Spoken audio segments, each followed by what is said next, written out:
ॐ दैवीं वाचमजनयन्त देवाः तां विश्वरूपाः पशवो भवन्ति सा नो मन्द्रेशमोर्जन्दुहाना धेनुर्वागस्मानुपसुष्टुतैतु। ॐ श्रीगणेशशारदागुरुभ्यो नमः। अयि भोः संस्कृतासक्ताः जनाः, अत्यन्तं सन्तोषस्य विषयः यत् अस्मिन् संवत्सरे श्रावणमासे संस्कृतस्य सप्ताहः आचर्यते। सप्ताहो नाम सप्तदिनानि। सप्त इति संख्यायाः कृते एक विशिष्टमहत्त्वमस्ति। यतोहि सूर्यस्य अश्वाः सप्त, दिनेषु दिनानि सप्तदिनानि भवन्ति। यदा द्वयोः मैत्री भवति तदा सप्तपदानि गन्तव्यानि। यदि हस्तं हस्तं गृहीत्वा सप्तपदानि गच्छन्ति चेत् पतिपत्नी भवतः दम्पती भवतः साप्तपदीनं सप्तपदी इत्युच्यते। अतः सप्त इति संख्यायाः कृते अत्यन्तं विशिष्टं महत्त्वमस्ति सहजतया। सप्तमन्वन्तराः, सप्तसागराः, एवं सप्त इति संख्यायाः कृते महत् विशिष्टमस्ति। केन्द्रसर्वकारस्य एकः आदेशः अस्ति। कः आदेशः इत्युक्ते श्रावणमासे संस्कृतसप्ताहः आचरणीयः। किमर्थम् आचरणीयः इत्युक्ते संस्कृतभाषायाः महत्त्वं वैशिष्ट्यं सर्वमपि तद्दिनेषु स्मरणीयम्, अन्येषां कृते श्रावणीयं, स्वयञ्च तस्य अनुसन्धानं भवेत्। अतः संस्कृतसप्ताहः आचरणीयः इति। तर्हि संस्कृतसप्ताहः कथम् आचरणीयः इत्युक्ते गृहे गृहे संस्कृतं। संस्कृतं नाम केवलं सप्तदिनपर्यन्तम् उत्सवः इति नास्ति। स च संस्कृत उत्सवः नित्योत्सवः भवेत्। प्रतिनित्यम् अस्माकं सर्वेष्वपि गृहेषु उत्थानसमये एव संस्कृतस्य उत्सवः। कः उत्सवः इत्युक्ते कराग्रे वसते लक्ष्मीः, करमध्ये सरस्वती, करमूले स्थिता गौरी, प्रभाते करदर्शनम् इति यदा वयं वदेम तदा संस्कृतस्य उच्चारणं भवति। यदा संस्कृतस्य उच्चारणं प्रथममेव आदौ प्रभातकाले भवति तदा सा जिह्वा, सा रसना अत्यन्तं परिशुद्धा भवति। ततः परं यस्याः कस्याः अपि भाषायाः पदानि सम्यक् सुस्पष्टं वक्तुं सः जनः शक्नोति। अतः प्रथममेव प्रत्येकस्य मानवस्य जिह्वातः प्रभाते यदा सः वदति तदा संस्कृतमेव तत्र भवेत् इति अयं विचारः। अतः संस्कृतस्य उत्सवः केवलं सप्ताहपर्यन्तम् इति न, सप्ताह इति एकः साङ्केतिकः विषयः अस्ति। अतः संस्कृतं नाम अस्माकं नित्योत्सवः भवेत्। एवं मातृभाषायाः सेवनं, मातृभाषा सम्भाषणं तत्सर्वमपि अस्माकं नित्योत्सवः भवेत् इति अयं विचारः अस्ति। संस्कृतं नाम सा दैवी वाक् इति प्रसिद्धा अस्ति। यतोहि देवान् साक्षात्कर्तुं, देवानां विषये स्तोत्राणि वक्तुं संस्कृतभाषायां यावन्ति पदानि सन्ति, यावत् संख्याकाः शब्दाः सन्ति, तावत् संख्याकाः शब्दाः न कस्यामपि अन्यस्यां भाषायाम् अस्ति। अतः संस्कृतभाषा नाम सर्वगुणपरिपूर्णा इत्यर्थः। देवः इत्युक्ते कः अर्थः? देवः इत्युक्ते प्रकाशशीलः इत्यर्थः। द्योतनशीलः, प्रकाशशीलः देवः इत्युक्ते। अतः दैवीगुणाः इत्युक्ते श्रेष्ठाः, उदात्ताः, उत्तमाः गुणाः इत्यर्थः। भाषायां ये ये गुणाः भवेयुः सर्वेपि गुणाः संस्कृतभाषायां विराजन्ते। अतः संस्कृतभाषा सा केवलं भाषा इति नास्ति, परन्तु भाषासु सा चक्रवर्तिनी अस्ति, साम्राज्ञी अस्ति। सा तस्याः साक्ष्यं लब्ध्वैव अन्याः सहस्रशः भाषाः पुष्टाः तुष्टाः परिपोषिताः। अतः संस्कृतमातरम् अहं वन्दे, वन्दे संस्कृतमातरम् इत्यर्थः। तादृश संस्कृतभाषायां बहु काव्यानि सन्ति। आदौ वेदाः, अनन्तरम् उपनिषदः, अनन्तरं पुराणानि, महापुराणानि, उपपुराणानि, तथा च दर्शनानि, तथा च सूत्राणि, सूत्रसाहित्यम्, अनन्तरं महाकाव्यानि, खण्डकाव्यानि, अनन्तरं श्रेष्ठं वैज्ञानिकं साहित्यं। यथा वा ऋग्वेदः अस्ति किल, ऋग्वेदस्य उपवेदः अस्ति आयुर्वेदः, यजुर्वेदस्य उपवेदः अस्ति धनुर्वेदः, सामवेदस्य उपवेदः अस्ति गान्धर्ववेदः, तथा च अथर्ववेदस्य उपवेदः अस्ति स्थापत्यवेदः।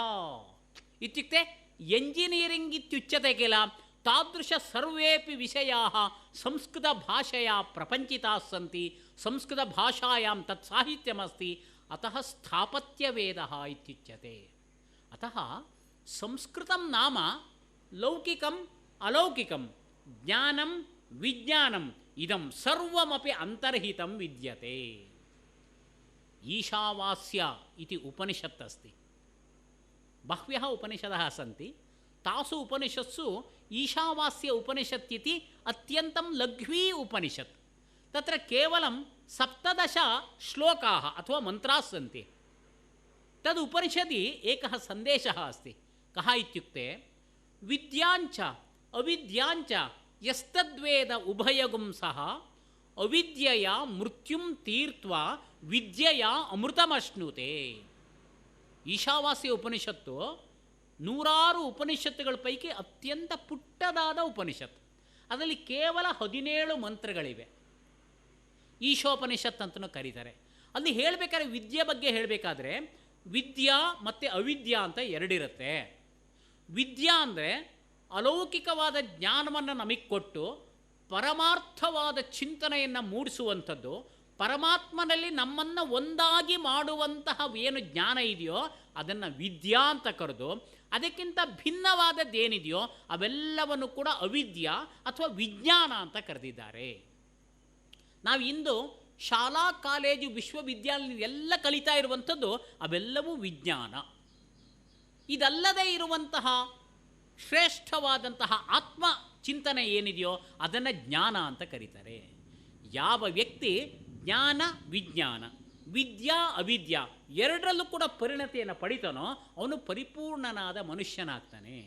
ಅವಿದ್ಯೆಯ ಮೃತ್ಯುಂ ತೀರ್ತ್ವ, ವಿಜ್ಞಾನದಿಂದ ಅವನು ಹಸಿವು ಬಾಯಾರಿಕೆ ಅನ್ನುವಂತಹ ಮೃತ್ಯುವನ್ನು ದಾಟಿಬಿಟ್ಟು ವಿದ್ಯೆಯ ಅಮೃತಮಶ್ನುತೆ, ಈ ಜ್ಞಾನದಿಂದ ಪರಮಾರ್ಥ ಬುದ್ಧಿಯ ಜ್ಞಾನ ಏನಿದೆಯೋ ಪರಮಾತ್ಮನಿಗೆ ಸಂಬಂಧಪಟ್ಟದ್ದು, ಅದರಿಂದ ಅವನು ಅಮೃತತ್ವವನ್ನು ಪಡೆದುಬಿಡ್ತಾನೆ. ಅವನಿಗೆ ಮತ್ತೆ ಮರಣ ಇಲ್ಲ, ಶೋಕ ದುಃಖ ಸುಖ ದುಃಖ ಲಾಭ ನಷ್ಟ ಇತ್ಯಾದಿ ದ್ವಂದ್ವಾನಿ ನಭವಂತಿ, ಅವನು ಸಾಕ್ಷಾತ್ಕೃತ ತತ್ವ ಆಗಿಬಿಡ್ತಾನೆ ಅಂಥೇಳಿ ಹೇಳಿದ್ದಾರೆ. ಆ ಪ್ರಕಾರವಾಗಿ ಸಂಸ್ಕೃತ ಭಾಷೆಯಲ್ಲಿ ಜ್ಞಾನ ವಿಜ್ಞಾನ ಎರಡೂ ತುಂಬ ಹೋಗಿದೆ. ಬೆಂಗಳೂರು ವಿಶ್ವವಿದ್ಯಾನಿಲಯಸ್ಯ ಲಾಂಛನಮಸ್ತಿ ಕಿಲ, ಲಾಂಛನೆ ಕಿಂ ವಾಕ್ಯಮಸ್ತಿ? ಜ್ಞಾನಂ ವಿಜ್ಞಾನ ಸಹಿತಂ, ಜ್ಞಾನಂ ವಿಜ್ಞಾನಂ ಉಭಯಮಪಿ ಭವತಿ ಚೇತ್ ಸಹ ಶ್ರೇಷ್ಠಃ. ಯದ್ಯಪಿ ನೇತ್ರದ್ವಯಮಸ್ತಿ, ನೇತ್ರದ್ವಯಮಪಿ ಮುಖ್ಯಮೇವ. ಅರೆ ಏಕಂ ನೇತ್ರಂ ನಾಸ್ತಿ ಏಕೇನ ನೇತ್ರೇಣೇವ ಪಶ್ಯಾಮಿ ಇತಿ ಚೇತೋ ಸಾ ದೃಷ್ಟಿಃ ಭಾಗಶಃ ದೃಷ್ಟಿಃ ಭವತಿ. ಪೂರ್ಣಾ ದೃಷ್ಟಿಶ್ಚೇತ್ ಉಭಯೋಃ ನೇತ್ರಯೋಃ ಸಾಮರ್ಥ್ಯಂ ಸಮ್ಯಕ್ ಭವೇತ್. ತಥಾ ಚ ಜ್ಞಾನ ವಿಜ್ಞಾನ ಇತಿ ಅಯಂ ವಿಚಾರಃ ವಿದ್ಯತೆ. ತಾದೃಶ ಸಂಸ್ಕೃತಭಾಷಾಯಾः ವಿಶೇಷಂ ಜ್ಞಾತುಂ ಸಂಸ್ಕೃತೋತ್ಸವः ಪ್ರವರ್ತತೆ. ಸಂಸ್ಕೃತಭಾರತೀ ನಾಮ್ನಿ ಸಂಸ್ಥಾ ರಾಷ್ಟ್ರಸ್ತರೆ ಅಂತಾರಾಷ್ಟ್ರೀಯಸ್ತರೆ ಪ್ರಸಿದ್ಧ ಏಷಾ ಸಂಸ್ಕೃತ ಪ್ರಚಾರಿಣಿ ಸಂಸ್ಥಾ ಶ್ರಾವಣ ಮಾಸೆ ಸಂಸ್ಕೃತ ಸಪ್ತಾಹಂ ಆಚರಿಷ್ಯತಿ. ತದರ್ಥಂ ವಯಂ ಸರ್ವೇ ಅತ್ರ ಸಮಾಗತಾ ಸ್ಮಃ. ತಾದೃಶ ಸಂದರ್ಭೆ ರಾಷ್ಟ್ರಕವಿ ಕಾಳಿದಾಸೇನ ಸ್ವಕೀಯ ರಘುವಂಶೇ ಮಹಾಕಾವ್ಯೆ ಆದರ್ಶ ರಾಜಸ್ಯ ಯಾನಿ ಲಕ್ಷಣಾನಿ ವರ್ಣಿತಾನಿ ತೇಷಾಂ ವಿಷಯೇ ಕಿಂಚಿತ್ ಚಿಂತನಂ ಭವತು ಇತಿ ಅದ್ಯತನ ವಿಷಯಃ ಅಸ್ತಿ. ಕಾವ್ಯಂ ನಾಮ ಕವೇಃ ಕರ್ಮ. ಕವಿಃ ಯತ್ ಕರೋತಿ ತತ್ ಕಾವ್ಯಂ ಇತ್ಯುಚ್ಯತೆ. ತದ್ ಗದ್ಯಂ ವಾ ಭವತು, ಪದ್ಯಂ ವಾ ಭವತು, ಚಂಪೂಃ ವಾ ಭವತು, ನಾಟಕಂ ರೂಪಕಂ ವಾ ಭವತು, ಯತ್ಕಿಂಪಿ ವಾ ಭವತು, ಕವಿನಾ ಯದ್ರಚ್ಯತೆ ತತ್ ಕಾವ್ಯಂ ಇತ್ಯುಚ್ಯತೆ. ಕವಿಃ ನಾಮ ಕಃ ತರ್ಹಿ? ಕವಿಃ ನಾಮ ಕ್ರಾಂತದರ್ಶಿ. ಕವಿ ಅಂದರೆ ಅವನು ಕ್ರಾಂತದರ್ಶಿ ಆಗಿರಬೇಕು. ಸಾಮಾನ್ಯರಾದಂತಹ ವ್ಯಕ್ತಿಗಳು ಕಾಣದಂತಹ ಒಂದು ದರ್ಶನ, ಒಂದು ಕಾಣಿಕೆ, ಇಂಗ್ಲೀಷಲ್ಲಿ ಹೇಳಬೇಕಂದ್ರೆ ವಿಷನ್ ಅಂತ ಕರೀತಾರೆ ಅದಕ್ಕೆ. ಅಂಥದ್ದಿದ್ದಾಗ ಅದು ಕವಿತ್ವ ಅನಿಸತ್ತೆ. ಅವನು ಬರೆದದ್ದು ಕಾವ್ಯ ಅಂತ ಅನಿಸತ್ತೆ. ಆ ಕಾಣಿಕೆ ಇಲ್ಲದಂತಹ, ಯಾರಿಗ ವಿಷನ್ ಇಲ್ವೋ, ಕೇವಲ ಸಾಮಾನ್ಯವಾಗೇ ಇದ್ಬಿಡುತ್ತೋ, ಹಾಗಿದ್ಬಿಡ್ತು ಅಂದರೆ ಅವನು ಕವಿ ಅನಿಸೋದಿಲ್ಲ, ಅವನು ಬರೆದಿದ್ದು ಕಾವ್ಯ ಅನಿಸೋದಿಲ್ಲ. ಹಾಗಾಗಿ ಸರ್ವೈರಪಿ ಮಾನವೈಹಿ ಕವಿಭಿರ್ಭಾವ್ಯಮಿತಿ ನಾಸ್ತಿ. ಎಲ್ಲ ಮನುಷ್ಯರು ಕವಿಗಳಾಗಬೇಕು ಅಂತ ಏನಾದ್ರು ನಿಯಮ ಇದೆಯಾ? ಎತ್ರ ಕುತ್ರಾಪಿ ನಾಸ್ತಿ. ಹಂಗೇನಾದ್ರು ಮನಸ್ಸಿಗೆ ಬಂದಂಗೆ ಬರಿತೀನಿ ಅಂತ ಬರೆದು ಬಿಟ್ರೆ ನತೇ ಕವಯಃ ಉತ ಕಪಯಃ ಅಂತ ಕರೀತಾರೆ. ಅಂತಾರೆ ಕವಿಗಳಲ್ಲ, ಅವರು ಕಪಿಗಳು ಅಂತ ಆಗ್ಬಿಡ್ತಾರಂತ. ಯಾರ ಸಾಹಿತ್ಯದಲ್ಲಿ ಧರ್ಮ ಅರ್ಥ ಕಾಮ ಮೋಕ್ಷ ಅನ್ನುವಂತಹ 4 ಪುರುಷಾರ್ಥಗಳು ತುಂಬ ಚೆನ್ನಾಗಿ ನಿರೂಪಣೆ ಆಗಿರುತ್ತೋ, ಜೀವನದ ಮೌಲ್ಯಗಳದು ಧರ್ಮ ಅರ್ಥ ಕಾಮ ಮೋಕ್ಷ ಅನ್ನೋದು, ಅಂತಹ ಮೌಲ್ಯಗಳು ಚೆನ್ನಾಗಿ ಪ್ರತಿಪಾದಿತ ಆಗಿತ್ತು ಅನ್ನೋದಾದರೆ ಅದನ್ನು ಕಾವ್ಯ ಅಂತ ಕರಿಬೋದು, ಅದನ್ನು ಬರೆದವನನ್ನು ಕವಿ ಅಂತ ಕರಿಬೋದು. ಅದಕ್ಕೋಸ್ಕರ ಭಾಮಹ ಅನ್ನುವಂಥ ಕವಿ ಹೇಳ್ತಾನೆ, ಕುಕವಿತ್ವಂ ಮೃತಿಮಾಹುಹು. ಯಾರು ಕೆಟ್ಟದಾಗಿ ಬರೆದ್ಬಿಟ್ಟು ನಾನು ಕವಿ ಅಂತ ಅನಿಸ್ಕೊಳ್ಳೋ ಹಾಗೆ ಇವತ್ತಿನ ದಿವಸ ತುಂಬ ಜನ ಆ ಥರ ಆಗ್ತಾ ಇದ್ದಾರೆ. ಒಂದು ದೇಶದ ದೌರ್ಭಾಗ್ಯ ಅದು ನಿಜವಾಗಿವೆ.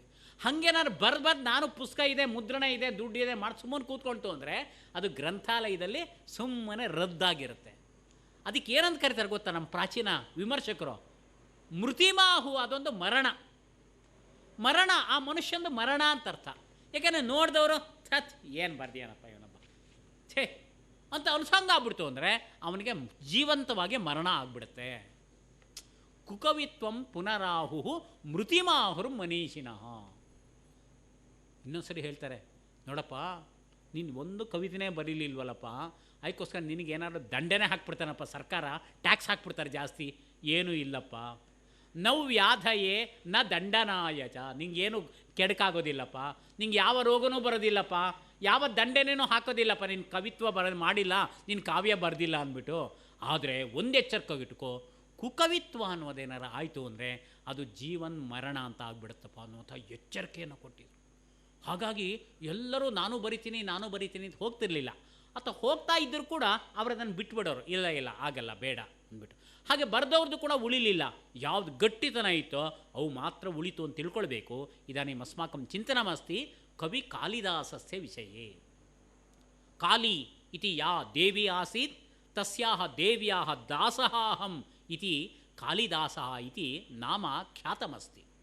ಸಹ ಕಾಳಿದಾಸಃ ಕಾಶ್ಮೀರೆ ಆಸೀತ್, ಕೇರಳೆ ಆಸೀತ್, ಮಧ್ಯಪ್ರದೇಶ ಉಜ್ಜಯಿನ್ಯಾಮ್ ಆಸೀತ್ ಇತಿ ಅನ್ಯತ್ರ ಆಸೀತ್ ಇತಿ ಬಹವಃ ವಿಮರ್ಶಕಾಃ ವದಂತಿ. ಭವತು ನಾಮ ಪರಂತು ಸಹ ತಾವತು ಭಾರತಸ್ಯ ಕವಿಃ. ಕೇವಲಂ ಏಕ ಪ್ರಾಂತಸ್ಯ ಕವಿಃ ನಾಸ್ತಿ, ಸಮಗ್ರ ಭಾರತಸ್ಯ ಕವಿಃ ಅಸ್ತಿ. ಅತಃ ಸಹ ರಾಷ್ಟ್ರಕವಿಃ ಇತಿ ವಿಖ್ಯಾತಃ. ರಾಷ್ಟ್ರಕವಿಃ ನಾಮಕಃ. ಯಾರನ್ನ ರಾಷ್ಟ್ರಕವಿ ಅಂತ ಕರಿಬೋದು? ಯಾವ ಕವಿ ರಾಷ್ಟ್ರದ ಭೌಗೋಳಿಕವಾದಂತಹ ಎಲ್ಲ ಸಂಗತಿಗಳನ್ನು ಬಿಂಬಿಸಿರ್ತಾನೋ, ರಾಷ್ಟ್ರದ ಮೌಲ್ಯಗಳು ಏನಿದೆಯೋ ಆ ದೇಶದ ಮೌಲ್ಯಗಳನ್ನು ಚೆನ್ನಾಗಿ ಬಿಂಬಿಸಿರ್ತಾನೋ ಅಂಥವನನ್ನು ರಾಷ್ಟ್ರಕವಿ ಅಂತ ಕರೆಯುವಂಥದ್ದು. ಆ ದೃಷ್ಟಿಯಿಂದ ವರಕವಿ ಕಾಳಿದಾಸಃ ರಾಷ್ಟ್ರಕವಿ ಇತಿ ವಿಖ್ಯಾತಃ. ಅವನ ರಘುವಂಶದಲ್ಲಿ ತಗೊಂಡ್ರೆ, ರಘು ಅನ್ನುವಂಥ ಮಹಾರಾಜ ಬೇರೆ ಬೇರೆ ಬೇರೆ ಬೇರೆ ಕಡೆ ಹೋಗಿ ಅಲ್ಲಿನ ಏನು ಭೂಮಿ ಇತ್ತೋ ಅದೆಲ್ಲವನ್ನು ವಶ ಮಾಡಿಕೊಂಡು ಸಾಮಂತರಾಜರನ್ನೆಲ್ಲ ತನ್ನ ವಶ ಮಾಡ್ಕೊಳ್ತಾನಂತೆ. ಅಲ್ಲಿ ಬರಬೇಕಾದ್ರೆ ಅನೇಕ ಭೂಗೋಳದ ಪ್ರದೇಶಗಳು ಏನಿದೆಯೋ ಅವೆಲ್ಲವೂ ಕೂಡ ಬರ್ತಾ ಹೋಗುತ್ತೆ. ಅದನ್ನು ನಾವು ಗಮನಿಸಬೇಕು. ಹಾಗೆ ಪುರುಷಾರ್ಥಗಳನ್ನು ಚೆನ್ನಾಗಿ ಪ್ರತಿಪಾದನೆಯನ್ನು ಮಾಡಿರುವಂಥನು ಅವನು ಗಮನಿಸಬೇಕು. ತೇನ ಕಾಳಿದಾಸೇನ ಸಪ್ತ ಕಾವ್ಯಾನಿ ರಚಿತಾನಿ ರಘುವಂಶಂ ಕುಮಾರಸಂಭವಮಿತಿ ದ್ವೇ ಮಹಾಕಾವ್ಯೇ ಋತುಸಂಹಾರ ತಥಾ ಚ ಮೇಘದೂತಮಿತಿ ದ್ವೇ ಖಂಡಕಾವ್ಯೇ ಅಭಿಜ್ಞಾನಶಾಕುಂತಲಂ ಮಾಲವಿಕಾಗ್ನಿಮಿತ್ರಂ ವಿಕ್ರಮೋರ್ವಶೀಯಂ ಇತಿ ತ್ರೀಣಿ ಮಹಾಕಾವ್ಯಾನಿ ಆಹತ್ಯ ಸಪ್ತಕಾವ್ಯಾನಿ ತೇನ ರಚಿತಾನಿ. ಸಂಸ್ಕೃತ ಸಪ್ತಾಹ ಪ್ರವರ್ತತೆ. ಕಾಳಿದಾಸಸ್ಯ ಸಪ್ತಕಾವ್ಯಾನಿ ಪಶ್ಯन्तु ಕಥಂ ಸಮನ್ವಯः अस्ति इति मन्यतां बहु सम्यक् अस्ति.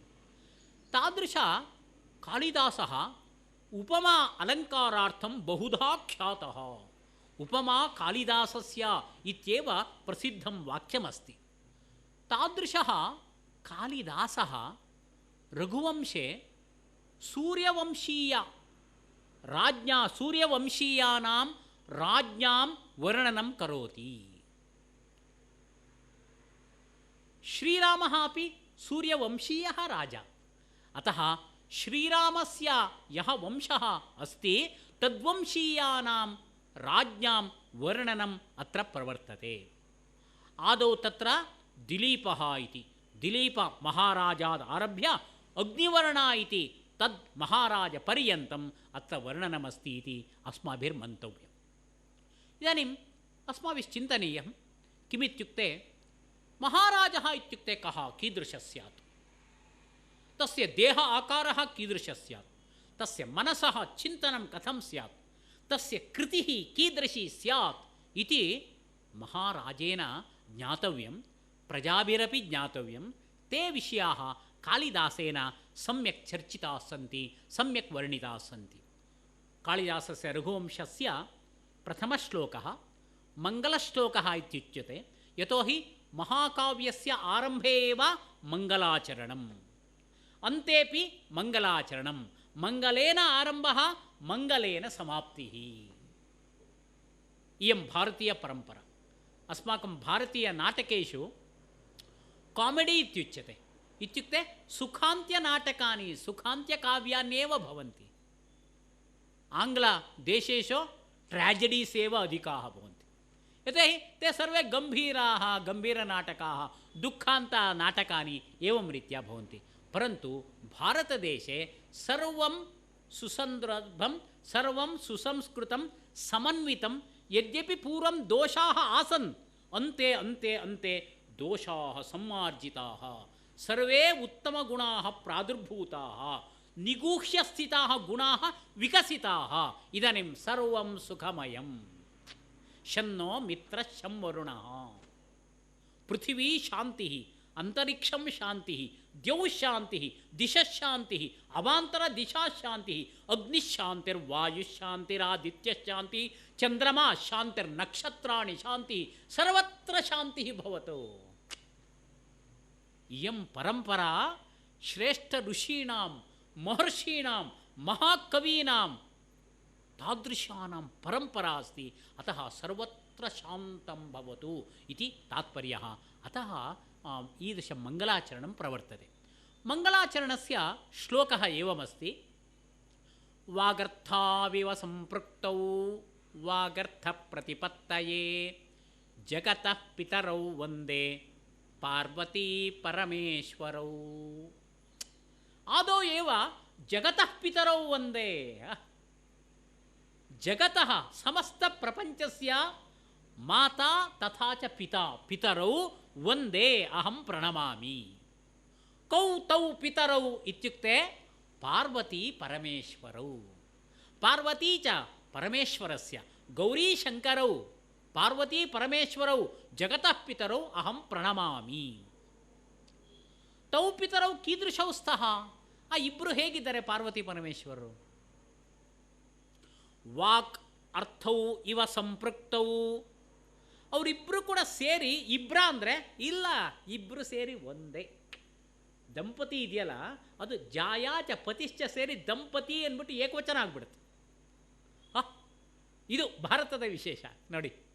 ಗಂಡ ಹೆಂಡತಿ ಸತಿಪತಿಯರು ಸೇರ್ತು ಅಂದರೆ ನೋಡಲಿಕ್ಕೆ ಹೊರಗಡೆಯಲ್ಲಿ ಎರಡು ದೇಹ ಅಷ್ಟೇ, ಆದರೆ ಮಾನಸಿಕವಾಗಿ ಚಿಂತನೆಯಲ್ಲಿ ವಿಶೇಷವಾದಂಥ ವಿಷಯಗಳಲ್ಲಿ ಎಲ್ಲ ಅವರಿಬ್ಬರು ಕೂಡ ಸೇರಿ ಒಂದೇ ಅಂತ ಕರೆಯುವಂಥದ್ದು. ಅದನ್ನು ಕಾಳಿದಾಸ ಎಷ್ಟು ಚೆನ್ನಾಗಿ ತೋರಿಸಿದ್ದಾರೆ ಅಂದರೆ, ಅವ್ರು ಹೇಗೆ ಸೇರಿದ್ದಾರಪ್ಪ ಒಬ್ಬರು ಅಂದರೆ, ವಾಕ್ ಅರ್ಥೌ ಇವ ಸಂಪೃಕ್ತವು. ಒಂದು ಮಾತು, ಒಂದು ಪದವನ್ನು ಹೇಳ್ತೀನಿ ನಾನೀಗ. ಸೂರ್ಯ ಅಂತ ಒಂದು ಪದ ಹೇಳ್ತೀನಿ ನಾನು. ಸೂರ್ಯ ಅಂತ ಪದ ಹೇಳಿದ ಕೂಡಲೇ ರಾತ್ರಿ 10 ಗಂಟೆಗೆ ನಾನು ಹೇಳಿದ್ರು ಕೂಡ ನಿಮ್ಮ ತಲೆಯಲ್ಲಿ ಸೂರ್ಯನ ಬಿಂಬ ಇದೆಯಲ್ಲ, ಅದು ಕಾಣಿಸ್ಬಾರ್ದು. ಮಾಡ್ಕೊಳ್ಳಿ ನೋಡೋಣ. ರಾತ್ರಿ 10 ಗಂಟೆಗೆ ನಾನು ಹೇಳಿದ್ರು ಸೂರ್ಯ ಅವಾಗ ನಮ್ಗೆ ಕಾಣಿಸ್ತಾ ಇದ್ರು, ಸೂರ್ಯ ಅಂತ ನಾನು ಪದ ಹೇಳಿದ ಕೂಡಲೇ ನಿಮ್ಮ ತಲೆಯಲ್ಲಿ ಸೂರ್ಯ ಬಂದು ಕೂತ್ಕೊಂಡ. ಹೌದಾ ಹೌದಾ?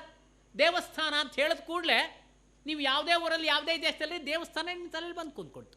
ವಾಕ್ ಒಂದು ಪದವನ್ನು ಹೇಳಿದ ಕೂಡಲೇ ಆ ಅರ್ಥ ಅನ್ನೋದು ಅಲ್ಲೇ ಸೇರ್ಕೊಂಡು ಬಂದುಬಿಟ್ಟಿರುತ್ತೆ. ವಾಕ್ ಅರ್ಥವನ್ನು ಬೇರ್ಪಡಿಸಿ ನೋಡೋಣ. ಸೂರ್ಯ ಅಂತ ಹೇಳಿದ ಮೇಲೂ ನಿಮ್ಮ ತಲೆಯಲ್ಲಿ ಸೂರ್ಯ ಬರಬಾರ್ದು, ಸಾಧ್ಯನೇ ಇಲ್ಲ. ಸೂರ್ಯನ ಉದಯ ಮಧ್ಯಾಹ್ನ ಬಂದಿದ್ದು, ಸಾಯಂಕಾಲ ಬಂದಿದ್ದು, ಎಲ್ಲವೂ ಬಂದೋಗ್ಬಿಡುತ್ತೆ. ವಾಕ್ ಅರ್ಥಗಳನ್ನು ಹೇಗೆ ಬೇರ್ಪಡಿಸೋಕ್ಕೆ ಸಾಧ್ಯವಿಲ್ವೋ ಹಾಗೆ ಪಾರ್ವತಿ ಪರಮೇಶ್ವರನ ಬೇರ್ಪಡಿಸೋಕ್ಕೆ ಸಾಧ್ಯವಿಲ್ಲ. ವಾಕ್ ಅರ್ಥವು ಇವ ಸಂಪೃಕ್ತವು ಸಂಯುಕ್ತವು. ನಾವು ಅಂತಹ ವಾಗರ್ಥಗಳು ಸೇರಿರುವಂಥ ರೀತಿಯಲ್ಲಿ ಸೇರಿರುವಂತಹ ಪಾರ್ವತಿ ಪರಮೇಶ್ವರನ ನಮಸ್ಕಾರ ಮಾಡ್ತಿದ್ದಲ್ಲ, ಮಾಡ್ತು ಅಂದರೆ ನಮಗೇನು ಉಂಟಾಗತ್ತೆ? ವಾಗರ್ಥ ಪ್ರತಿಪತ್ತಯೇ. ಮಾತು ಮತ್ತು ಅರ್ಥ ಅಂತ ಸಂಬಂಧಪಟ್ಟಂತಹ ಈ ಕಾವ್ಯಗಳಿದೆಯಲ್ಲ, ಈ ಕಾವ್ಯಗಳ ಅರ್ಥ ಎಲ್ಲ ನಮಗೆ ಚೆನ್ನಾಗಿ ಗೊತ್ತಾಗತ್ತೆ. ಹಾಗೆ ನಾನು ಮಾತನಾಡುವಂಥದ್ದು ಏನಿದೆಯೋ, ಎಲ್ಲಿ ಮಾತಾಡಿದ್ರೂ ಕೂಡ ಅದು ಅರ್ಥಯುಕ್ತವಾಗಿರಬೇಕು. ಹಾಗಾಗಲಿಕ್ಕೆ ನಾನು ಪಾರ್ವತಿ ಪರಮೇಶ್ವರನ ವಂದಿಸ್ತೇನೆ. ಅದಕ್ಕೆ ವಾಗರ್ಥ ಪ್ರತಿಪತ್ತಯೇ, ವಾಗರ್ಥವನ್ನು ನಾನು ಪಡ್ಕೊಳ್ಳಿಕ್ಕೋಸ್ಕರವಾಗಿ ನಾನು ಪಾರ್ವತಿ ಪರಮೇಶ್ವರನ ವಂದಿಸ್ತೇನೆ. ಅವರು ಯಾರಪ್ಪ ಅಂದರೆ ಜಗತಃ ಪಿತರವು, ಜಗತ್ತಿನ ಮಾತಾಪಿತೃಗಳವರು ಪೂರ್ತಿ. ಹೀಗೆ ಮಂಗಳವನ್ನು ಹೇಳಿಕೊಂಡು ಆತ ಶುರು ಮಾಡ್ತಾನೆ ಪಾರ್ವತಿ ಪರಮೇಶ್ವರನ. ಇದರಲ್ಲಿ ಒಂದು ಸ್ವಾರಸ್ಯವನ್ನು ಕೆಲವರು ಹೇಳ್ತಾರೆ. ಏನಂದರೆ, ಏನ್ರಿ ಪಾರ್ವತಿ ಪರಮೇಶ್ವರನ ಶಿವನಂಗೆ ಆಗ್ಬಿಡ್ತಲ್ಲ, ನಮ್ಮಲ್ಲಿ ವೈಷ್ಣವರು ಇರ್ತಾರಲ್ಲ, ಅವರು ವಿಷ್ಣುವನ್ನೇ ಸರ್ವಶ್ರೇಷ್ಠ ಅಂತ ಭಾವಿಸ್ತಾರಲ್ಲ, ಅದರಲ್ಲಿ ಏನಾದ್ರು ಕೊಡ್ಬೋದಾಗಿದೆ ಅಂದರೆ ಚಮತ್ಕಾರವಾಗಿ ಒಂದು ಹೇಳ್ತಾರೆ. ಏನಂದರೆ, ಪಾರ್ವತೀಪ ರಮೇಶ್ವರವು. ಪಾರ್ವತೀಪ ಪಾರ್ವತೀಂ ಪಾತಿ ಇತಿ ಪಾರ್ವತೀಪ ಶಿವ ಅಂತಾಗೋಯ್ತು. ರಮೇಶ್ವರವು ಅಂದರೆ ರಮಾಯಾ ಈಶ್ವರ ರಮೇಶ್ವರ. ಪಾರ್ವತೀಪಶ್ಚ ರಮೇಶ್ವರಶ್ಚ ಪಾರ್ವತಿ ಪರಮೇಶ್ವರವು. ಪಾರ್ವತೀಪ ಅಂದರೆ ಶಿವ ಪಾರ್ವತಿ ಆಯಿತು, ರಮೇಶ್ವರವು ಅಂದರೆ ರಮಾ ಮತ್ತು ವಿಷ್ಣು ಆದರು. ನೋಡ್ರಿ, ಹರಿಹರ ಇಬ್ಬರು ಬಂದುಬಿಟ್ರು ಅಂತ ಚಮತ್ಕಾರವಾಗಿ ಈ ಥರ ಹೇಳುವಂಥದ್ದನ್ನು ಕೇಳಿದ್ದೇವೆ. ಹೀಗೆ ಪಾರ್ವತಿ ಪರಮೇಶ್ವರರನ್ನು ವಂದಿಸಿ ಕಾಳಿದಾಸ ಮಹಾಕವಿ ತನ್ನ ಕಾವ್ಯಕ್ಕೆ ಆರಂಭವನ್ನು ಮಾಡ್ತಾ ಇದ್ದಾನೆ. ಸಂಕಲ್ಪ ಕೃತಃ ಅಹಂ ಸೂರ್ಯವಂಶೀಯಾನಾಂ ರಾಜ್ಞಾಂ ವರ್ಣನಂ ಕರೋಮಿ ಇತಿ, ಪರಂತು ಕಥಂ ಸಾಮರ್ಥ್ಯಮಸ್ತಿ ಮಮ ಕೃತೆ. ಅರೇ ಮಮ ಸಾಮರ್ಥ್ಯಂ ನಾಸ್ತಿ ನಾಸ್ತಿ ಸಾಮರ್ಥ್ಯಂ ನಾಸ್ತಿ, ನಂಗೆ ಸಾಮರ್ಥ್ಯ ಇಲ್ಲ ಅಂತ ಹೇಳ್ತೀಯ.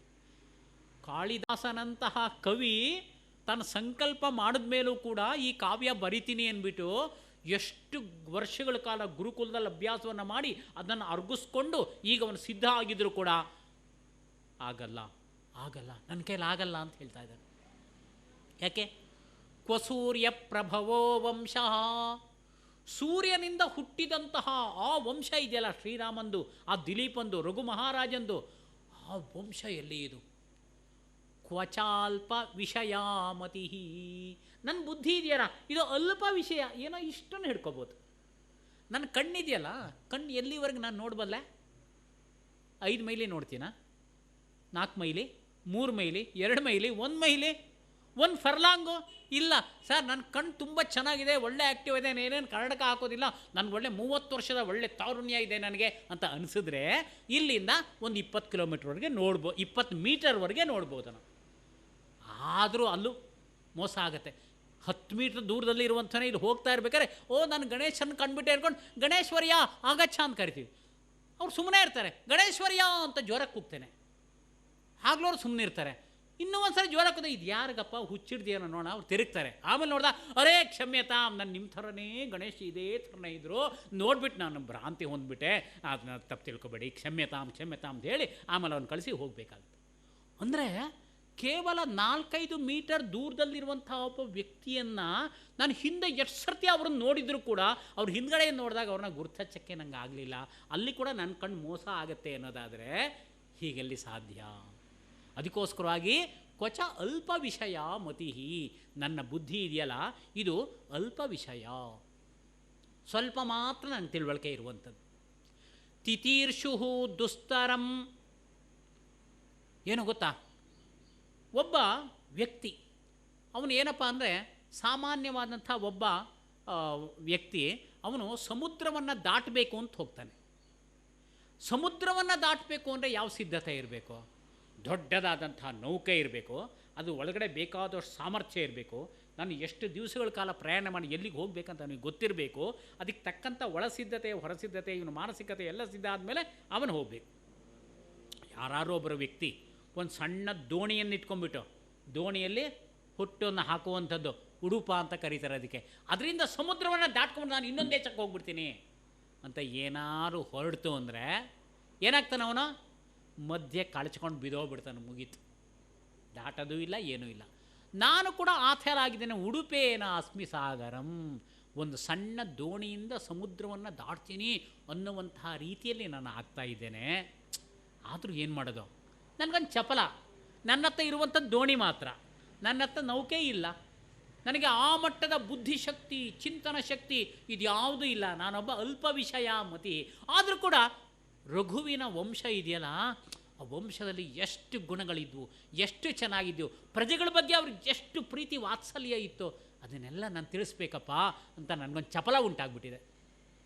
ಆ ಚಪಲತೆಯಿಂದ ನಾನು ಏನೋ ಹೇಳ್ತೀನಪ್ಪ, ನೋಡೋಣ ಮುಂದೆ ಇದನ್ನು ನೋಡಿದವರು ಇದನ್ನು ತೆಗೆದು ಪಕ್ಕಕ್ಕೆ ಇಡ್ತಾರೋ ಅಥವಾ ಏನಾದ್ರು ಇಟ್ಕೋತಾರೋ ಮಾಡ್ಕೊಳ್ಳಿ, ಏನಾರು ಮಾಡ್ಕೊಂಡು, ನನಗೊಂದು ಚಪಲ, ಅದಕ್ಕೋಸ್ಕರ ನಾನು ಬರೆಯೋಕ್ಕೆ ಶುರು ಮಾಡ್ತಾ ಇದ್ದೀನಿ ಅಂಥೇಳಿ ತಾನು ಎಷ್ಟು ಅಲ್ಪ ಅಂಥೇಳಿ ಅವನು ಎಷ್ಟು ಮಟ್ಟಿಗೆ ಬುದ್ಧಿಯಲ್ಲಿ ಅವನು ಉನ್ನತನಾಗಿದ್ದರೂ ಕೂಡ ತನ್ನನ್ನು ತಾನು ಅಲ್ಪ ಅಂತ ತಿಳ್ಕೊಳ್ತೇನೆ. ಯಾಕೆಂದರೆ ಶ್ರೀರಾಮನ ವಂಶ ಇದೆಯಲ್ಲ, ಸೂರ್ಯವಂಶ, ಅದು ಅಷ್ಟು ಮಹೋನ್ನತವಾದದ್ದು ಅಂತ ಇಳ್ಕೊಂಡು ಆ ಪ್ರಕಾರ ನಾನು ಹೇಳ್ತೇನೆ. ಇರಲಿ, ನಾನೊಂದು ಪ್ರಯತ್ನ ಮಾಡ್ತೀನಿ, ನೀವೆಲ್ಲ ಸಹಿಸ್ಕೊಳ್ಬೇಕು ಅಂಥೇಳಿ ಆತ ಶುರು ಮಾಡ್ತಾನೆ. ಕಾಳಿದಾಸ ಇದಾನಿಂ ಆರಭತೆ ಕಿಮಿತಿ ಸೋಹಮಾಜನ್ಮ ಶುದ್ಧಾನಾಂ ಆಫಲೋದಯ ಕರ್ಮಣಾಂ ಆಸಮುದ್ರ ಕ್ಷಿತೀಶಾನಾಂ ಆನಾಕರಥವರ್ತ್ಮನಾಂ. ರಘುವಂಶದ ರಾಜರಿದ್ದಲ್ಲ, ಅವರು ಹೇಗಿರ್ತಿದ್ರಪ್ಪ? ಕೀದೃಶಾಹ ಆಸಂತೆ ಇತ್ಯುಕ್ತೆ ಆಜನ್ಮ ಶುದ್ಧಾನಾಂ, ಜನ್ಮದಾರಭ್ಯ ತೇ ಸರ್ವೇ ಪರಿಶುದ್ಧಾಃ ಆಸನ್. ಜನ್ಮತಃ ಆರಭ್ಯ ತೇ ಸರ್ವೇ ಸರ್ವದಾ ಶುದ್ಧಾಃ ಆಸನ್. ಆಜನ್ಮ ಶುದ್ಧಾನಾಂ ಆ ಫಲೋದಯ ಕರ್ಮಣಾಂ ತೇ ಕರ್ಮಾಣಿ ಕುರ್ವಂತಿ ಸ್ಮ, ಕಾರ್ಯಾಣಿ ಕುರ್ವಂತಿ ಸ್ಮ, ಪರೋಪಕಾರ ಕಾರ್ಯಾಣಿ ಕುರ್ವಂತಿ ಸ್ಮ. ಕೇಚಿತ್ ಜನಾಃ ಕಿಂ ಕುರ್ವಂತೆ?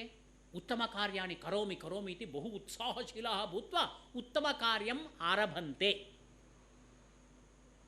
ಕೇಚನ ನ ಆರಭಂತೆ ಏವ, ಅರೇ ಅಗ್ರೆ ವಿಘ್ನಾಃ ಭವಂತಿ ಭೋಃ, ಕಿಮರ್ಥಂ ಉತ್ತಮ ಕಾರ್ಯಾಣಿ ನ ಕರಣೀಯಾನಿ ಭೋಃ, ಕೇವಲಂ ಗೃಹ ಕಾರ್ಯಾಣಿ ಕುರ್ಮಃ, ಪರೋಪಕಾರ ಕಾರ್ಯಾಣಿ ಮಾ ಸಂತು. ಪ್ರಾರಭ್ಯತೆ ನ ಖಲು ವಿಘ್ನ ಭಯೇನ ನೀಚೈಃ. ಅನ್ಯೇ ಕೇಚನ ಮಧ್ಯಮಾಃ ಭವಂತಿ, ಪ್ರಾರಭ್ಯ ಉತ್ತಮ ಕಾರ್ಯಾಣಿ ಆರಭಂತೆ, ವಿಘ್ನ ವಿಹತಾಃ ಯದಾ ವಿಘ್ನೈಃ ತೇ ತಾಡಿತಾಃ ಭವಂತಿ, ಪ್ರತಿಹತಾಃ ಭವಂತಿ, ತೇ ವಿರಮಂತಿ ಮಧ್ಯಾಃ. ಮಧ್ಯಮಸ್ತರೀಯಾಃ ಜನಾಃ ತದಾ ಮುಕ್ತಾಃ ಭವಂತಿ, ನೈವ ಅಹಂ ಅಗ್ರೆ ಕಾರ್ಯಂ ಕರ್ತುಂ ನ ಶಕ್ನೋಮಿ ಇತಿ ತೂಷ್ಣೀಕಾಃ ಭವಂತಿ. ವಿಘ್ನೈಃ ಪುನಃ ಪುನರಪಿ ಪ್ರತಿಹನ್ಯಮಾನಃ, ಯದ್ಯಪಿ ಏಕಃ ವಿಘ್ನಃ, ದ್ವೌ ವಿಘ್ನೌ, ತ್ರಯಃ ವಿಘ್ನಾಃ, ದಶ ವಿಘ್ನಾಃ, ಬಹು ವಿಘ್ನಾಃ ಭವಂತಿ ಚೇದಪಿ ತೈಃ ಪ್ರತಿಹನ್ಯಮಾನಃ ತಾಡಿತಾಶ್ಚೇದಪಿ ಪ್ರತಿಹತಾಶ್ಚೇದಪಿ ಪ್ರಾರಬ್ಧಂ ಉತ್ತಮ ಜನಾಃ ನ ಪರಿತ್ಯಜಂತಿ. ಯೇ ಉತ್ತಮ ಜನಾಃ ಭವಂತಿ ತೇ ಪೂರ್ವಮೇವ ಆರಬ್ಧಂ ಉತ್ತಮಂ ಕಾರ್ಯಂ ಯಥಾ ಕಥಂಚಿತ್ ನ ಪರಿತ್ಯಜಂತಿ. ಅದ್ಯೈವ ವಾ ಮರಣಮಸ್ತು ಯುಗಾಂತರೇ ವಾ ಮರಣಂ ವಾ ಭವತು, ಯುಗಾಂತರೇ ವಾ ಮರಣಂ ಭವತು, उत्तमकार्याणि ये कर्तुं प्रभवन्ति ते तादृशकर्माणि कुर्वन्त्येव इत्यर्थः। अतः अत्र सूर्यवंशीयाः आफलोदयकर्मणां कर्मणां फलानि प्राप्तव्यानि एव तावत् पर्यन्तं ते कार्याणि कुर्वन्ति स्म। अतः आफलोदयकर्मणाम् आफलसिद्धेः फलसिद्धिपर्यन्तं ते कार्याणि कुर्वन्ति स्म। तादृशानां सूर्यवंशीयानां विषये अहं वक्तुम् इच्छामि, शृण्वन्तु भवन्तः सर्वे। तथा च आसमुद्रक्षितीशानां ते सर्वे सार्वभौमाः भवन्ति स्म। सार्वभौमाः इत्युक्ते सर्वेपि राजानः एतेषां वचनानि शृणुयुः। एकैकस्य भूप्रदेशस्य एकैकः सामान्यः राजा भवति स्म। तेषां सर्वेषां राज्ञाम् अयं सार्वभौमः भवति स्म। सूर्यवंशीयः इत्युक्ते चक्रवर्ती भवति स्म। चक्रवर्ती भूत्वा सः विराजते स्म। अतः तेषां क्षितिः भूमिः भूमेः वेला बौण्डरी कियत्पर्यन्तम् इत्युक्ते आसमुद्रक्षितीशानां समुद्रः एव वेला बौण्डरी भवति स्म, सीमा भवति स्म। तादृशानाम् आनाकरथवर्त्मनां तेषां रथाः भवन्ति स्म किल, ते रथाः कियत्पर्यन्तं गच्छन्ति स्म। रथाः इत्युक्ते न केवलं भूलोके स्वर्गलोकं प्रत्यपि ते रथाः गच्छन्ति स्म। अरे इदं विश्वसितुं शक्यते वा? शक्यते। कथमित्युक्ते तपसि निष्ठः वसिष्ठः कुलगुरुः भवति स्म किल, सर्वदा सः आचार विचार तत्परः तपोनिष्ठः जपनिष्ठः एकेन ब्रह्मदण्डेन सर्वास्त्राणि हतानि मे इति विश्वामित्रः यदा सः पूर्वं कौशिकः राजा आसीत् तदा क्षत्रियः भूत्वा बहु शतसङ्ख्याकानि अस्त्राणि तस्य समीपे आसन्। सर्वेष्वपि अस्त्रेषु मुक्तेषु तानि सर्वाणि अस्त्राणि विफलानि अभवन्। किमर्थम् इत्युक्ते वसिष्ठः एकं ब्रह्मदण्डं स्थापितवान्। तद् ब्रह्मदण्डे सर्वाण्यपि अस्त्राणि विलीनानि। वाह! तदा विश्वामित्रः चिन्तयति, ओहो ब्रह्मशक्तिः नाम विशिष्टा गरीयसी सा शक्तिः, एकेन ब्रह्मदण्डेन सर्वास्त्राणि हतानि मे। तादृश ब्रह्मदण्डयुक्तः वसिष्ठः स्वतपसा पूतं तीर्थजलं यदि रथं प्रति प्रोक्षति स्म तदा सः रथः स्वर्गं प्रत्यपि गन्तुं शक्नोति स्म।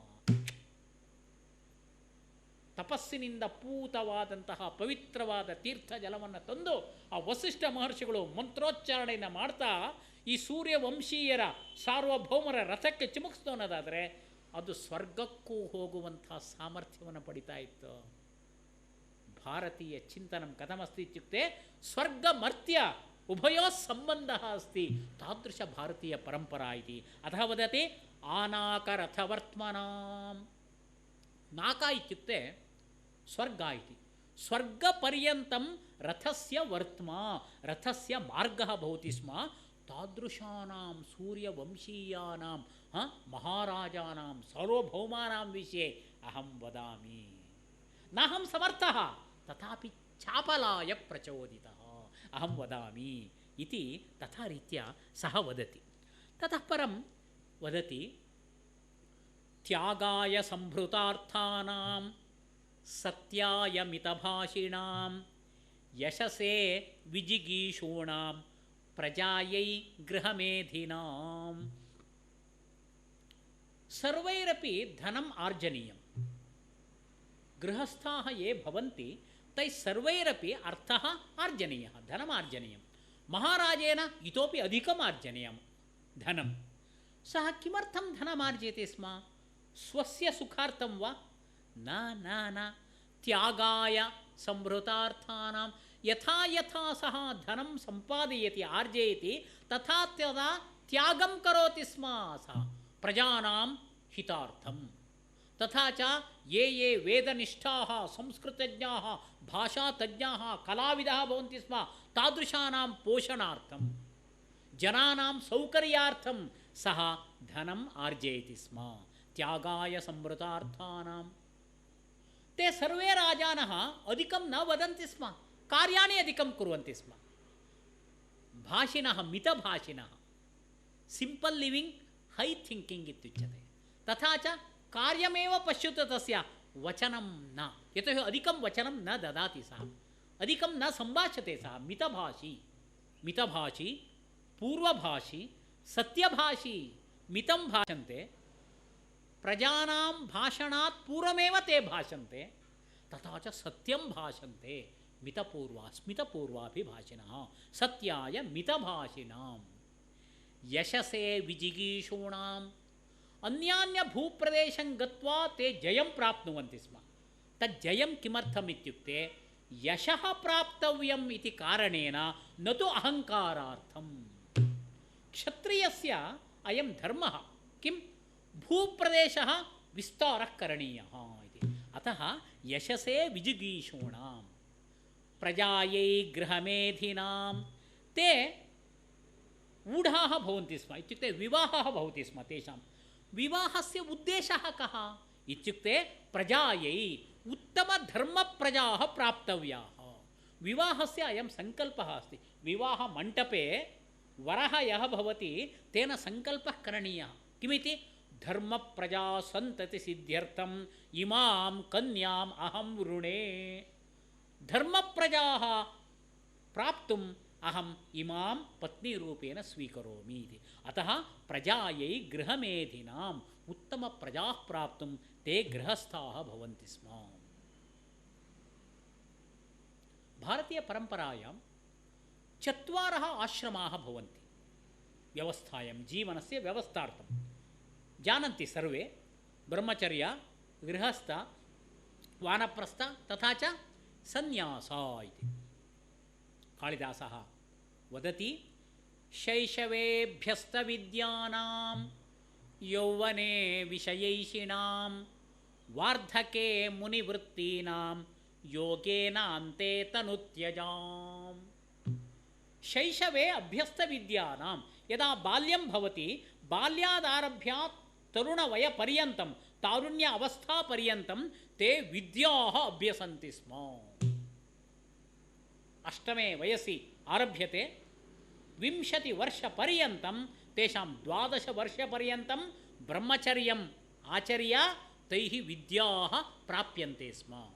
इतोपि आसक्ताश्चेत् इतोपि अग्रेपि अध्ययनं कुर्वन्ति स्म। शैशवे अभ्यस्तविद्यानां यौवने विषयैषिणां, यदा यौवनं भवति तारुण्यावस्था भवति तदा इन्द्रियविषयाणि यानि भवन्ति पञ्च इन्द्रियाणां तेषां कृते आहारः दातव्यः। तेषां कृते धर्मरूपेण आहारं दातुं ते सर्वे ऊढाः भवन्ति स्म। तदा विवाहः भवति स्म। गृहस्थावस्थानन्तरं वानप्रस्थाः। वार्धके मुनिवृत्तीनां, यदा गृहस्थाश्रमस्य मौल्यानि समाप्तानि, पुत्राः प्राप्तवयस्काः, तेषां कृते दायित्वं धर्मः सर्वः ज्ञातः, स्वयम् इदं गृहम् अथवा इदं संस्थानं निर्वोढुं शक्नुवन्ति इति एतस्मिन् विश्वासः भवति। तदा सर्वमपि तेषां कृते समर्प्य, तेभ्यः समर्प्य मुनिवृत्तिरूपेण भवन्ति स्म, अरण्यं गच्छन्ति स्म। वार्धके मुनिवृत्तीनां पश्चात् अन्ते योगेनान्ते तनुत्यजां। सन्यास आश्रम अवस्थायां योगमार्गेण ते देहं त्यजन्ति स्म। न तु हार्ट् फेल्, न तु कैन्सर्, किमपि नास्ति। योगेन यदा योग अनुसन्धानं क्रियते तदा अत्र अस्ति किल शिखा स्थानं, शिखा ब्रह्मरन्ध्रम् इत्युक्ते किल, ब्रह्मरन्ध्रात् प्राणाः फट् फट् इति उपरि गच्छन्ति स्म। तेन तस्य शरीरं पूर्णतां गच्छति स्म। न तु अन्यान्यरोगाः न भवन्ति स्म। अतः योगेनान्ते तनुत्यजां तादृशानां सूर्यवंशीयानां विषये अहं वक्तुकामः अस्मि। तादृशविशिष्टानां विषये वक्तुमपि सन्तोषः, श्रोतुमपि सन्तोषः। तादृशविषयः।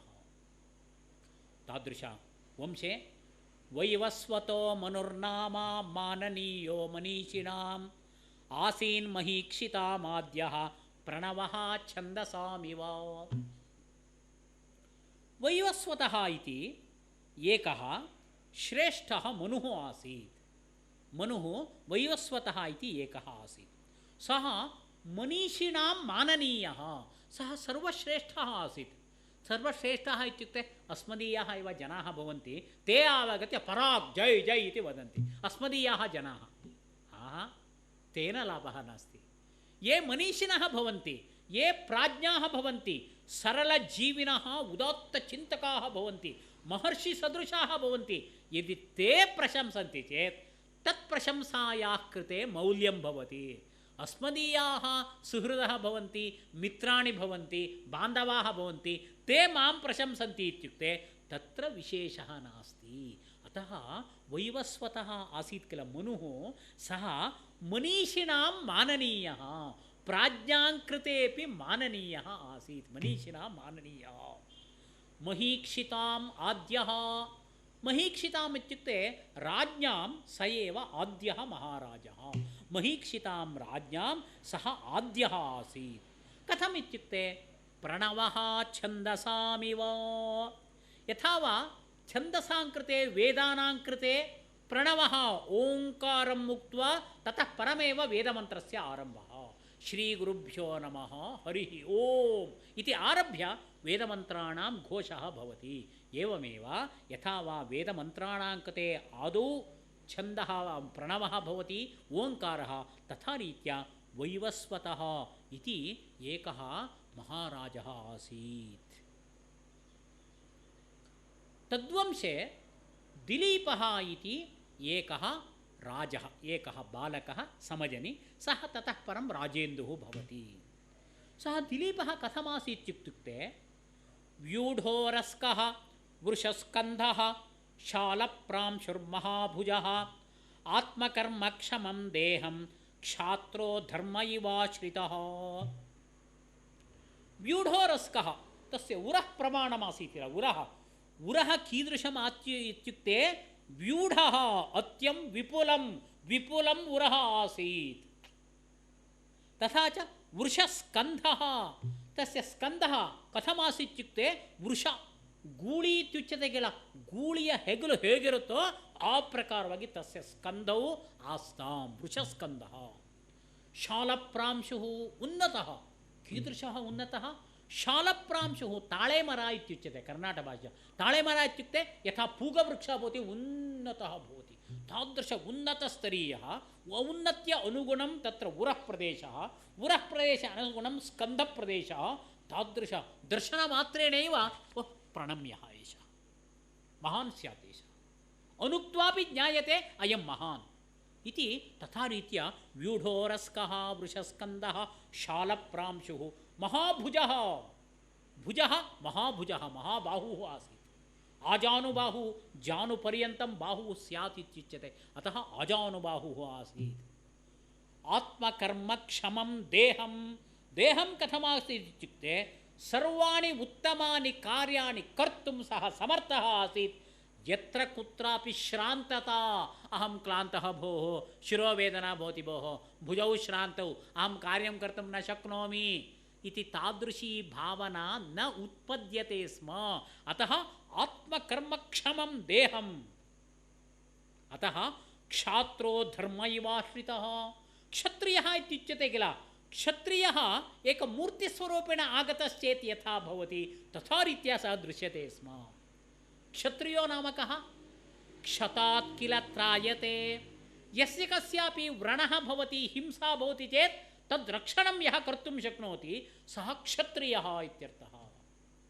एतं दिलीपं दृष्ट्वा अयं क्षत्रियः एव।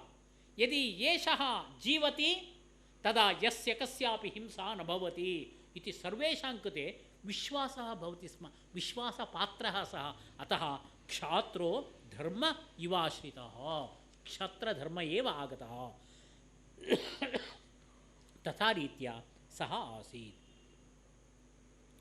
सः पौराः भवन्ति स्म, नागरिकाः जनाः, नागरिकेभ्यः जनेभ्यः करं स्वीकरोति स्म, ट्याक्स् स्वीकरोति स्म। कथम् इत्युक्ते ಪ್ರಜಾನಾಮೇವ ಭೂತ್ಯರ್ಥಂ ಸ ತಾಭ್ಯೋ ಬಲಿಮಗ್ರಹೀತ್.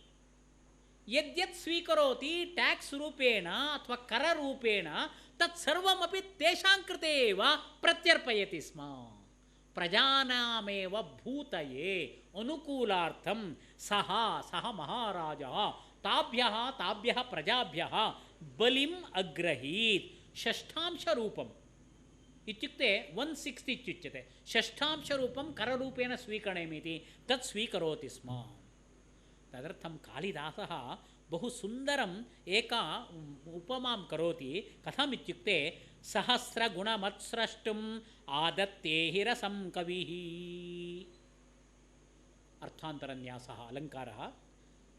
रविः सूर्यः समुद्रे विद्यमानं रसम् इत्युक्ते जलं कर्षति. तथा च तटाके विद्यमानं नद्यां विद्यमानं किञ्चित् किञ्चित् रसं जलं कर्षति आकर्षति. किमर्थं तानि शुष्कानि करोमि इति वा? नास्ति. सहस्रगुणमुत्स्रष्टुं यदि एकबिन्दुं स्वीकरोमि चेत् सहस्रबिन्दून् अहं प्रत्यर्पयामि तेषां कृते. सहस्रगुणमुत्स्रष्टुम् आदत्ते हि रसं रविः. तादृशः दिलीपः अत्यन्तं श्रेष्ठः महाराजः आसीत्. तादृशस्य महाराजस्य विषये अहं वदामि इत्युक्त्वा सः अतीव ज्ञानी आसीत्. ज्ञानिनः कथं भवन्ति? ते अधिकं न सम्भाषन्ते. ज्ञाने मौनं क्षमा शक्तौ. शक्तिः अस्ति, महती शक्तिः अस्ति, तथापि क्षमागुणः अस्ति. एकः दुर्बलः अस्ति, तस्य क्षमागुणः अस्ति चेत् विशेषविषयेण सः दुर्बलः यत्किमपि कर्तुमेव न शक्नोति. बाहौ शक्तिर्नास्ति, बुद्धौ शक्तिर्नास्ति, पादयोः शक्तिर्नास्ति, अत्यन्तं दुर्बलः अस्ति. तस्य क्षमा चेत् विशेषः नास्ति. परन्तु समर्थः क्षत्रियश्चेदपि तस्मिन् क्षमागुणः अस्ति इत्युक्ते अयं विशेषः. किमपि न जानाति भोः, एकः अज्ञः भोः, अज्ञानी, सः मौनं तिष्ठति चेत् विशेषः नास्ति. परन्तु ज्ञानी भूत्वा यदि मौनम् आचरति तदा विशेषः. अतः ज्ञाने मौनं क्षमाशक्तौ.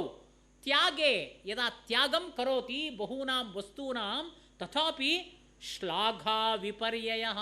आत्मस्तुतेः दूरः सः. आत्मस्तुतिं न करोति स्म.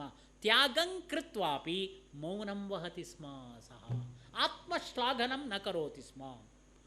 गुणाः गुणानुबन्धित्वात् तस्य सप्रसवा इव. गुणाः गुणैः सह अनुबन्धं कुर्वन्ति स्म. अतः तस्य सप्रसवा इव. एकगुणात् अन्यगुणः, एकगुणात् अन्यगुणः इति परस्परं सोदराः इव आसन् गुणाः इति तस्य विषयः एवमासीत्. प्रजानां कृते सः पितृवत् आसीत्. पितुः कार्यं किं? स्वस्य सन्ततिः या भवति तस्याः सन्ततेः परिपूर्णरक्षणं, पोषणं, ज्ञानदानम् इदं सर्वमपि पितुः कार्यमस्ति, कर्तव्यः. अत्र प्रजानां विनयाधानात्. प्रजानां कृते विनयस्वभावम् उत्तमशिक्षणद्वारा राजा एव व्यवस्थापयति स्म. रक्षणात्. यथा प्रजानां कृते यत्र कुत्रापि भयं मा भूत्, अतः रक्षणात्. भरणादपि तेषां कृते काले काले आहार इत्यादि सर्वमपि लभ्येत. अतः भरणादपि. पश्यन्तु, प्रजानां विनयाधानात्, रक्षणात्, भरणादपि इत्युक्ते पोषणादपि. स पिता, स एव पिता. महाराजः एव पितृस्थाने भवति स्म. तर्हि ये पितरः भवन्ति तेषां जन्मदातारः ते तासां पितरः केवलं जन्महेतवः. तासां प्रजानां ये ये पितरः तत्तद्गोत्रीयाः भवन्ति स्म ते सर्वे जन्महेतवः भवन्ति स्म. अन्य सर्वनिर्वहणमपि महाराजस्य दायित्वं. तादृशः महाराजः सः आसीत्. तादृशः महाराजः अत्यन्तं दुर्लभः इत्युक्त्वा तादृशमहाराजस्य गुणानुवर्णनं करोमि. न केवलं दिलीपस्य, अग्रे दिलीपस्य पुत्रः रघुः भवति. रघोः पुत्रः अजः, अजस्य पुत्रः श्रीरामः, श्रीरामस्य पुत्रः कुशः, कुशस्य पुत्रः अतिथिः एवं क्रमेण भवति सर्वेषां सूर्यवंशीयानां महाराजानां चक्रवर्तिनां गुणाः एवमेव भवन्ति स्म इति कालिदासः बहु सम्यक् वर्णयति। अस्माकं राज्यपरिपालकाः ये भवन्ति MLA MP मन्त्रिणः इत्यादयः ये भवन्ति ते सर्वेपि रघुवंशस्य प्रथमसर्गस्य न्यूनातिन्यूनं 15 श्लोकान् पठन्ति चेत् ते इतोपि श्रेष्ठनायकाः भवितुम् अर्हन्ति। अतः ते सर्वेपि जानीयुः, प्रजाः वयम् अपि जानीमः तद्विषयम् इत्युक्त्वा अहं विरमामि। सर्वेभ्यः संस्कृतोत्सव संस्कृतसप्ताहस्य शुभाशयाः। सर्वेपि सुसंस्कृताः भवन्तु। सर्वत्र संस्कृतं वर्धतां। लसतु संस्कृतं चिरं गृहे गृहे च पुनरपि, गृहे गृहे च पुनरपि। नमस्कारः।